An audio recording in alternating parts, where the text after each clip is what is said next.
வணக்கம். 1958 வெளிவந்த தை பிறந்தால் வழி பிறக்கும் என்ற படத்தில் இடம்பெற்ற மண்ணுக்கு மரம் பாரமா, மரத்துக்கு இலை பாரமா, கொடிக்கு காய் பாரமா என்ற வரிகள் இடம்பெற்ற ஒரு அருமையான பாடலை கேட்டு மகிழ்ந்தோம். இந்த பாடலை எழுதியவர் திரு PK முத்துசாமி என்ற ஒரு தமிழ் அறிஞர். அவர் 100 ஆண்டுகளுக்கும் மேல் உயிர் வாழ்ந்திருக்கிறார். தன்னுடைய வாழ்க்கை துணையை இழந்த பிறகு ஒரு வாடகை வீட்டில் தானே உணவை சமைத்து உண்டு கொண்டு வாழ்ந்திருக்கிறார். அவர் எழுதிய பாடல்தான் அது. அந்த பெரியவர் நிச்சயமாக நாம் இன்று படிக்க இருக்கின்ற நாலடியார் 203வது பாடலை கற்று தேர்ந்திருக்க வேண்டும். அதன் காரணமாகத்தான் இந்த பாட்டில் வருகின்ற மரத்துக்கு கிளை பாரமா, கொடிக்கு காய் பாரமா என்ற வரிகளையெல்லாம் எழுதியிருக்கக்கூடும் என்று தோன்றுகிறது. இப்பொழுது பாடலை பார்ப்போம்.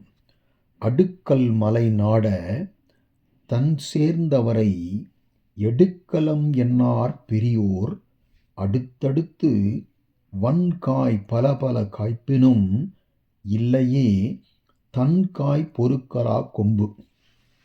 அடுக்கல் மலை நாட என்றால், அடுக்கல் என்றால் இது ஒரு தொழில் பெயர். பல கற்களின் அடுக்குகளை கொண்டதே மலை ஆகலின் அது அடுக்கல் மலை என்று கூறப்பட்டது.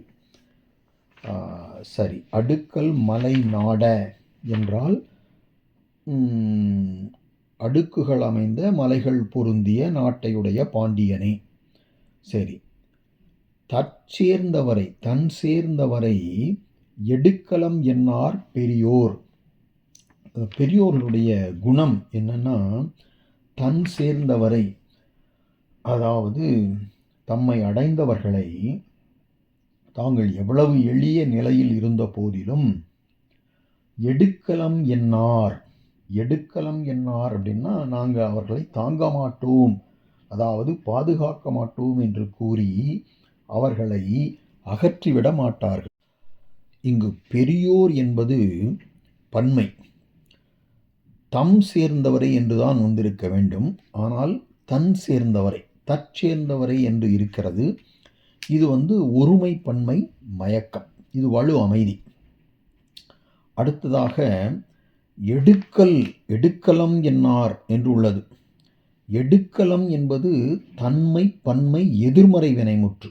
இதில் எடு என்பது பகுதி, அம் என்பது தன்மை பன்மை விகுதி, அல் என்பது எதிர்மறை விகுதி, இடையில் கூ ஒரு சாரியை. சரி, நமக்கு இப்பொழுது முதல் 2 அடிகள் இந்த பாடலில் தெளிவாக உணர முடிகிறது. அடுக்கன் மலை நாட தன் சேர்ந்தவரை எடுக்கலம் என்னார் பெரியோர். சரி, இது எப்படின்னா, அடுத்தடுத்து வன்காய் பல பல காய்ப்பினும் இல்லையே தன்காய் பொறுக்கலா கொம்பு. அப்படின்னா, வன்காய்னா வலிய காய்கள், நல்ல கனமான காய்கள், பல பல காய்ப்பினும் நிறைய காய்த்தாலும் தன்காய் பொறுக்கலா கொம்பு இல்லை. தன்னிடத்தே உண்டாகிய அந்த காய்களை தாங்க மாட்டாத மரக்கிளைகள் உலகத்தில் இல்லை. தான் சிறிதாக இருந்தாலும் அந்த காய்களை தாங்கிக் கொண்டே இருக்கும். இது உவமை. உவமையம்தான் அந்த பெரியவங்க அவங்க எந்த நிலையில் இருந்தாலும் தன்னை நாடி வந்தவர்களை எடுக்கலம், ஆதரிக்க மாட்டேன் என்று சொல்ல மாட்டார்கள். அது எதை போல அப்படிங்கிறது தான், அடுத்தடுத்து வன்காய் பல பல காய்ப்பினும் இல்லையே தன்காய் பொறுக்கலா கொம்பு. இப்போ நமக்கு புரியுது. இந்த நாலடியார் பாடலை நிச்சயமாக அந்த PK முத்துசாமி கேட்டிருப்பார். அதன் காரணமாக அந்த அருமையான திரைப்பட பாடல் உருவாகி இருக்கக்கூடும் என்று நமக்கு தோன்றுகிறது.